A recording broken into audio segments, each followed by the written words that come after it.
أعوذ بالله من الشيطان الرجيم وأن المساجد لله فلا تدعوا مع الله أحدا.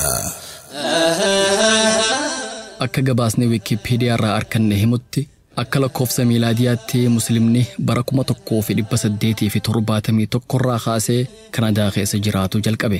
Masjidni Ar-Rashid kan naannoo Albertaa magaalaa Edmontonitti argamu ammoo masjida jalqabaa bara 1938 Kanadaatti ijaarame.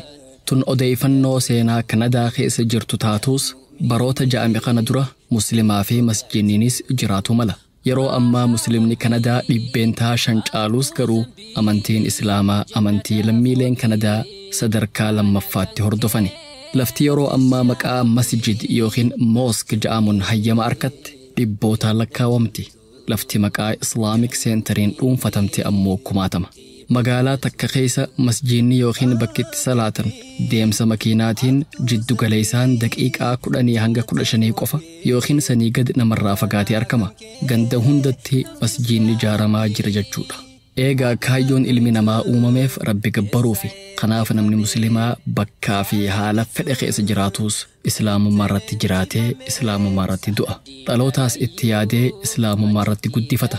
Wanni qaaliin inni qabu diin kana ta'uu amana. Hawaasni keenya kan roorroo sirna abbaa irree fi hiyyummaa dheessee biyyaa baqate akkuma hawaasa biroo amantii fi aadaa isaa qabatee laga cehee bakka hireen isa qubsiifte qubate.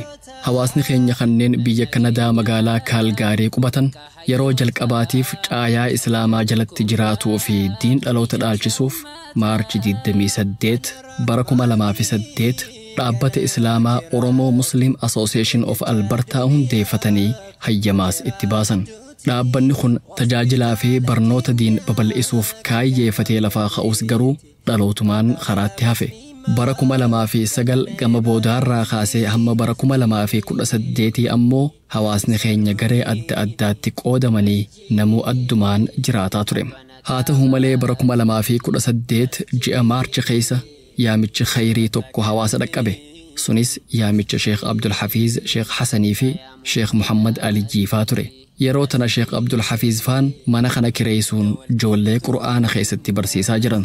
Hojii isaanii tana hawaasni dhagahee akka ilmaan Qur'aana asitti barsiifatuuf yaamicha dhiheessan. Hawaasni afeerraaf owwaatee mana guutii argame. Waan jiraarrattis mari'atanii haala badaa faffaca'iinsa isaa mudeetti gaabbuun waan dabreef dhiifama waliif godhanii tokkummaan sossoo'uuf murteeffatan. Akkasuma mana kanarra bal'aa kireessanii ilmaan diin barsiifatuu akka qabaniis irratti waliif galan. Haala saniin mana bal'aa kana argatanii ji'atti $5,000 kireessanii itti baratuu fi salaataafis akka mijaa'uuf keessa tolfatan.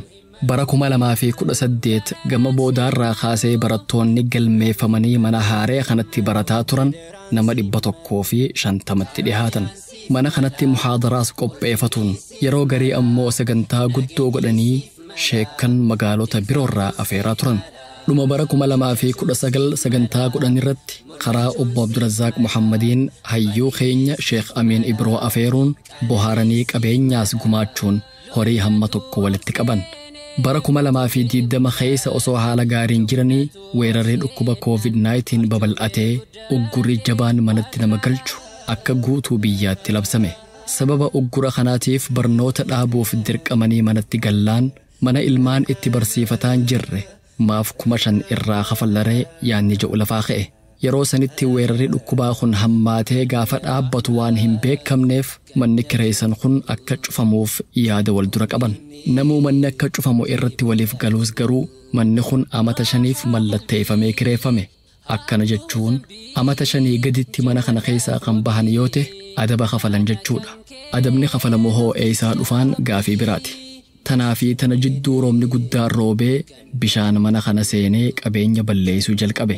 Itti salaatuu fi baratuunis jabaannaan qaamni mootummaa dhufee mana laalee mana kana keessatti hawaasa tajaajiluun waan hin mijjooyneef hatattamaan bahuu qabdan jechuun ajaja kanne. Anumaa gadoo cahu dhagaana jala darbitee maraataan baanu san taati dubbiin. Hawaasaa duraanuu manatti gallee yaa Rabbi mana kana mala nurraatti dhahii je'ee kadhataa jiru kadhaan qeebalamtee manni akka cufamu mootummaan ajaja kanne. haala saniin adaba tokkollee osoo hin kafalin laaftumatti mana kana gadhiisanii keessaa bahan. Eega mana kana keessaa bahaniis tattaaffiin lakkifne inuu yaada guddaa gumaachuun masjida bituu qabna jechuun hawaasni kun irratti waliif gale. Yaada masjida bituu kanarratti hojjechuuf hammi hawaasa hoogganan uggura COVID-19 hamaa san keessa dho'isaan walgahuu jalqaban. Akkatti horii hawaasarraa walitti qabanii fi mana bittaa barbaadan irrattis mari'atan. Marii booda onnee ajaa'ibaatiin manneen gurguddaa miliyoonotaan bitamu laalaa turuu himan. Eeganaa ammoo akka carraa tahee mana kanarra ejji isaanii buute. Manni kun teessoo yookiin adireesa lama qaba. Lachuu bakka tokkotti manni murtii biyyanaa yookiin koortiin rakishatti akka mana tokko yoo bitan tokkommoo kannaatti gurguruuf caalbaasiin baase. Sheekh Abdul Hafiizii fi koreen masjidaa keessaa fi ala mana kanaa laalanii harkaayis qabaachuu baatan gatiin mana kanaa waan isaan gammachiifteef bituuf murteessan. Sheeni mana kana irra naannawee laalee eega manni kun isaaf tahe booda guyyaa san raka'aa lama salaatul haajaa jalatti salaatee yaa rabbii ala kanatti nu salaachifte keessattiis nu salaachisii je'ee rabbi kadhate. Mana kana osoo bitanii ittiin galin osoo qulfin harka isaaniin seeniin $25,000 itti baasanii mootummaan qorachiisuu himan. Manni bareedaa tahuu eega mirkaneeffatanii odeeffannoo gaarii mootummarraa arkatan booda bituuf ka'an. Jalqaba gatiin mana kanaa $100 Kanadaa miliyoonaa fi 100,000 ture. Jarri keenya gatii ja'amti tanatti fudhachuu akka barbaadan mana murtiitti xalayaa galfatan. Haa ta'u malee manni murtii namni isaanii ol kafalee mana kana fudhachuu barbaadu argamuu isaan beeksise. Ammoo manni murtii jara keenyaa fi nama bitachuu barbaadu saniifis guyyaa qabame irratti kan irra baaseef kan nu murteesse. Haala saniin jarri keenya guyyaa qabame irratti caalbaasii injifatanii miliyoonaa fi 400,000 mana kana bitan. Maallaqa mana kanaan bitan walitti qabuun qabsoo ajaa'ibaa turte. Namni gariin gatii mana kanaa gaafa dhagahu dutee kun ba'aadha. Hawaasni keenya maallaqa guddaa kana eessaa fida? Warri waan kanaan deemtan sirriin goone je'ee mufate.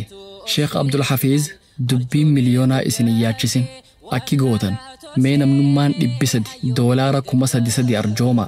Qasanii ol danda'u ammoo 5,500 haakan 3,000 dhuunfaatti baaftu qofaaf yaaddawi je'ee hawaasa onnachiise. Akkuma sheeni je'e namuu 3,000 yookiin 5 arjoomuu eegale.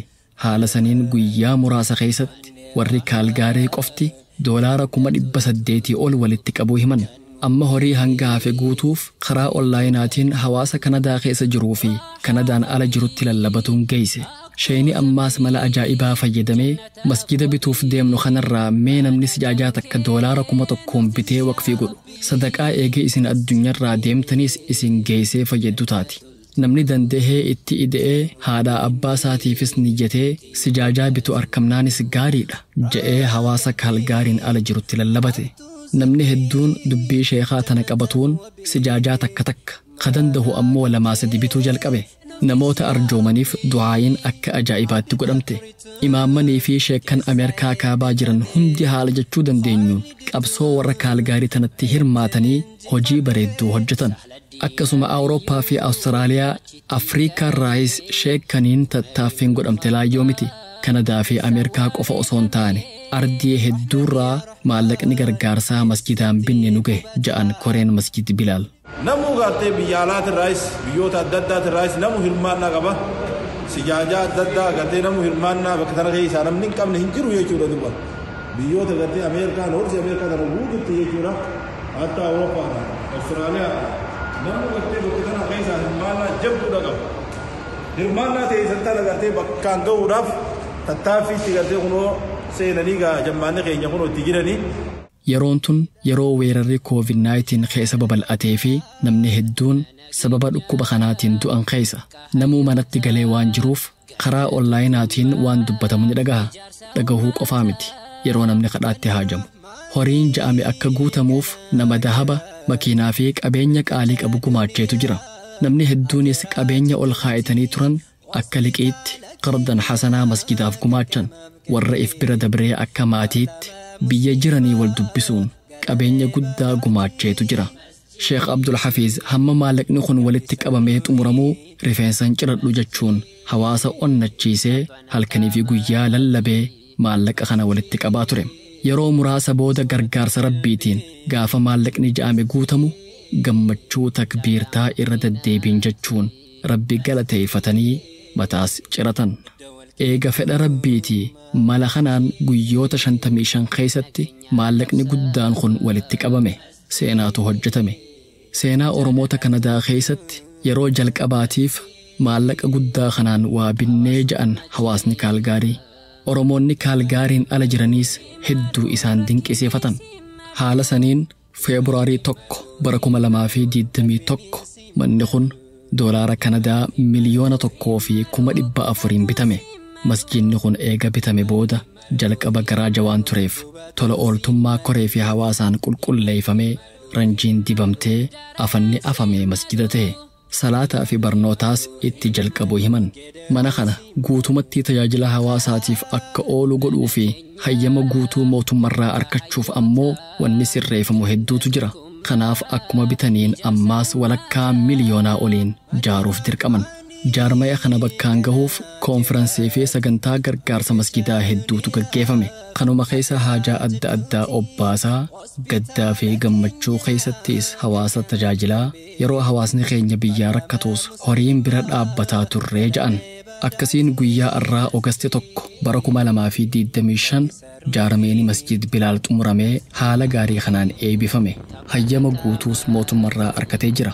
Yeroo ammaa masjid Bilaal masjida dhiiraa fi dhalaa adda addaan madrasaa caayaa hawaasaatii fi jiima tolfatee jira. Amma taasiitun kan masjida asii kun dhumatee jiru parsantii 90 dhumatee jiru. Parsantii 10 nuuf yoo kana alhamdulillah injifannoo kurunuma kana rabbiin akka daddabee bitu du'aa itti boona. Akkas boonu raafee. Ammoo kurunan kana gufinne booda duba gartee naannoo kanaa fi gartee masjida kana masjidni bakka takka yana إذا ربي توجي ربي قد يسأل الله نتقول سيرنا بدي نحن نقول ندينه إن شاء الله تعالى جني ربي إن شاء الله قدر نقول جيرا تكي قدر نقول جيرا حسيني سكسون نجيرا جيرا خانهم تجا إذن ربي تنتهي جنة تجا قلبي بريدو أمنا نيجوا أمنا مسجد بلال من ربين تكتشت تكبرم من ورا ربي صداتو بكا واللالان اتبارو في جدو قلا حواسا بكا خيرين إرامد دي تته yeroo ammaa dhiiraa fi dhalaa jidduu barattoota 200 hanga 300tu asitti barataa jira. Milkiin masjida jaaruu caalti jirtiire warra gaarii hojjete galata isaanii rabbiin hin dagatu. Ikhlaasni jiraannaan xiqqoo isaan hojjetan guddisee dachaa hedduun rabbiin galata galchaaf. Warra masjida kana jaare badhaasa mana jannata keessatti isaaniif jaarameen rabbiin isaan haa ga'u. Hawaasni kun tokkummaa diin waan qabuuf wal abdatee jabaatee waan hojjeteef rabbiin gargaaree milkii tanaan isaan fedhe. Akkasuma koree fi hogganaa cimaa Sheekh Abdul Hafiz Sheekh Hasan qabaatuun caalaatti kan isaan fayyadde ta'uu himan.